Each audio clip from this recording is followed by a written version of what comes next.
The first challenge centers around parallelization. To supply a modern GPU with sufficient work, a high number of parallel threads is required. However, the thread count we can draw from each effect is actually small, as audio processing is, in many cases, inherently sequential.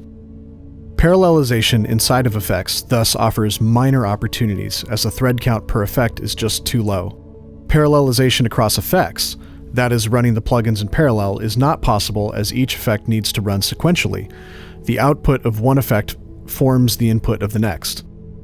Finally, the parallelization across tracks is not possible with the standard kernel-based execution model, because each track features different effects and different numbers of effects, and each effect has different thread counts, resulting in an over-heterogeneous problem.